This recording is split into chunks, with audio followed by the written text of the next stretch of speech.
La combustión en la caldera requiere de suficiente cantidad de aire y retiro de los gases de salida. La circulación del aire está causada por una diferencia de presión y se conoce como la aspiración o tiro, y es el diferencial de presión entre dos puntos, la atmósfera y el interior de la caldera. Es necesario un diferencial en el tiro para producir un flujo de los gases a través de la caldera. El tiro puede ser natural o mecánico.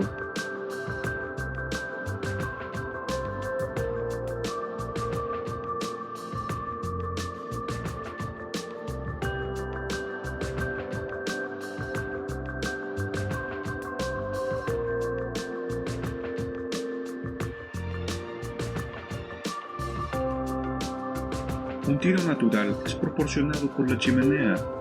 Esta sirve para dos propósitos: para producir un tiro de manera que el aire pueda fluir en la caldera y los productos de la combustión sean descargados a la atmósfera, y para entregar los productos de la combustión y cenizas volantes a una gran altura, de manera que se reduzca la contaminación del aire.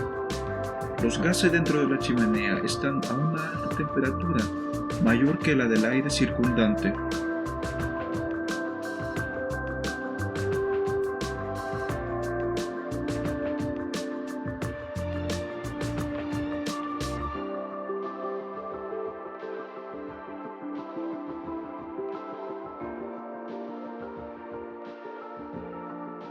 La intensidad del tiro natural depende de la altura de la chimenea y de la diferencia entre el aire en el exterior y las temperaturas de los gases.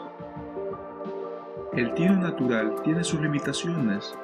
Las plantas modernas tienen altas tasas de calor transferido y las medidas en el tiro son altas. En vista de esto, el tiro natural se usa solo en calderas pequeñas.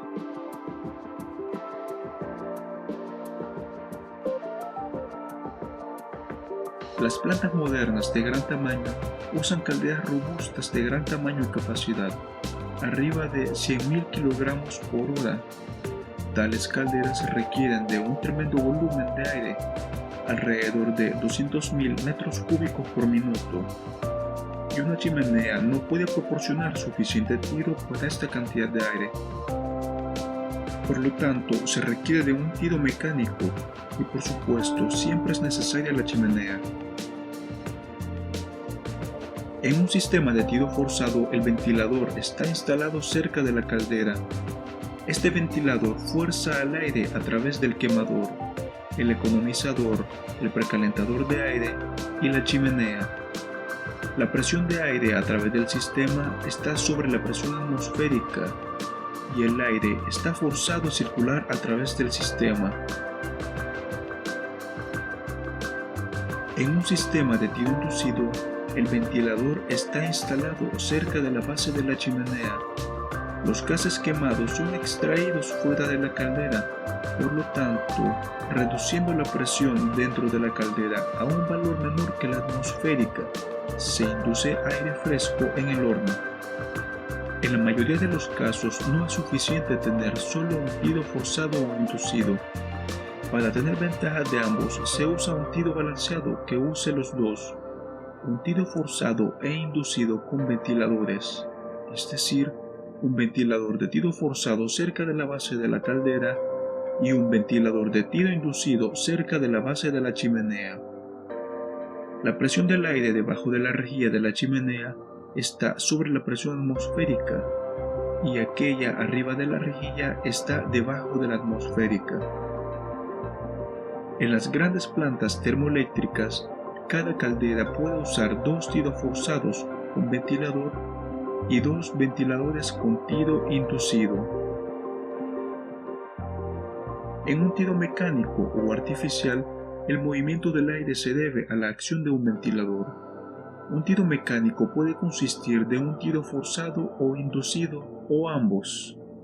Los ventiladores en todos estos casos tienen alta eficiencia con paletas aerodinámicas. Recapitulando las características de un ventilador de tiro inducido, tenemos que este se encuentra ubicado entre la caldera y la chimenea. Se utiliza para expulsar gases a la atmósfera a través de la chimenea. En tiro balanceado se utiliza para mantener una ligera presión negativa, alrededor de -10 milímetros de mercurio típicamente, con respecto a la atmósfera, para evitar la presurización de la caldera, reduciendo así el riesgo de explosión.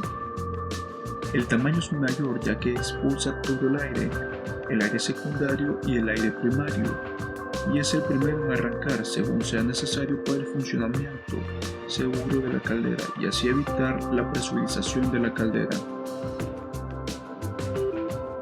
Con respecto a un ventilador de tiro forzado, tenemos que este se encuentra ubicado cerca de los molinos y descargas directamente a la caja de viento de la caldera para una distribución uniforme del aire. Se utiliza para proporcionar aire secundario, que es el suministro de aire principal para la combustión del combustible. Estos ventiladores presurizan la caldera, por lo que se inicia solo después de que se inicia el ventilador de tiro inducido, y es mucho más pequeño que el ventilador de tiro inducido.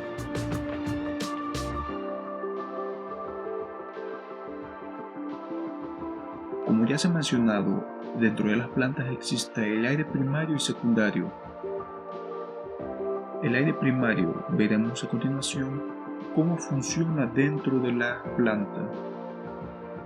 Un componente clave de la planta de generación de energía térmica es la caldera, la cual también se denomina como generador de vapor. La esencia de la planta de generación de energía térmica es crear vapor en calderas o vapores. Este vapor se envía a alta presión a una turbina estacionaria que genera electricidad. La función principal del ventilador de aire primario es transportar el carbón pulverizado al horno como combustible para la combustión. Este proceso se utiliza para crear el vapor, que es el proceso principal en la central térmica. En las centrales eléctricas, los ventiladores de aire primario suministran aire para transportar el carbón pulverizado desde las fábricas de carbón al área del horno. Estos ventiladores de aire primario producen una alta presión para empujar la mezcla del carbón y aire a través del pulverizador hacia el horno.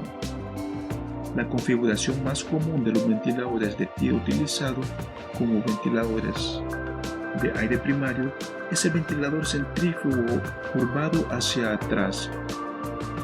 En las centrales eléctricas, los ventiladores de aire primario juegan un papel importante en el suministro de aire necesario para la combustión del combustible y en el mantenimiento de la temperatura del horno. Por otro lado, los ventiladores secundarios desempeñan un importante papel de apoyo en las centrales eléctricas. El ventilador secundario permite la combustión completa del combustible dentro del horno. Cuando sea necesario, el ventilador de aire secundario se usa para aumentar el flujo de aire, para mejorar la eficiencia y evitar el desperdicio de combustible. La participación de las plantas térmicas a base de carbón en la generación de electricidad es más alta en comparación con otros métodos como las plantas hidroeléctricas, eólicas, de gas o solares. Además, esto se puede ejecutar de forma continua. Teniendo en cuenta el costo del transporte y los altos costos de la minería del carbón, no sería correcto quemar el carbón de manera ineficiente en el horno.